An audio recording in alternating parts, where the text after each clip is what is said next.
ఈరోజు జరిగిన offline class అయితే చాలా బాగా జరిగిందండి. ఎవరికైనా sorry pre plating offline and online classes కావాలి అనుకుంటే స్క్రీన్ మీద కనిపిస్తున్న నెంబర్కి మెసేజ్ ఆర్ కాల్ చేయండి.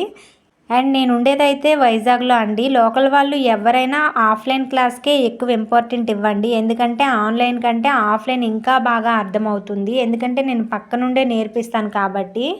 మన దగ్గర ఆన్లైన్ క్లాస్ అయితే 2 డేస్ ఉంటుంది. అలాగే ఆఫ్లైన్ క్లాస్ అయితే 1 డేనే ఉంటుంది. ఆన్లైన్ క్లాస్ 2 డేస్ ఎందుకు కండక్ట్ చేస్తున్నామంటే ఒక్క రోజులో అర్థం చేసుకోవడం కష్టం కాబట్టి మన దగ్గర ఆన్లైన్ క్లాస్కి 300, అలాగే ఆఫ్లైన్ క్లాస్కి అయితే 500 అయితే ఛార్జ్ చేస్తున్నామండి. ఎవరికైనా ఇంట్రెస్ట్ ఉంటే మెసేజ్ చేయండి. అండ్ నేను ఉండేదైతే వైజాగ్లో అండి. ఎవరికైనా సారీ ప్రీ ప్లేటింగ్ సర్వీస్ కావాలి అనుకున్నా స్క్రీన్ మీద కనిపిస్తున్న నెంబర్కి కాల్ ఆర్ మెసేజ్ చేయండి. మన దగ్గర 1 శారీకి 250, అలాగే 5 శారీస్కి 1000 రూపీస్ అయితే ఛార్జ్ చేస్తున్నాము.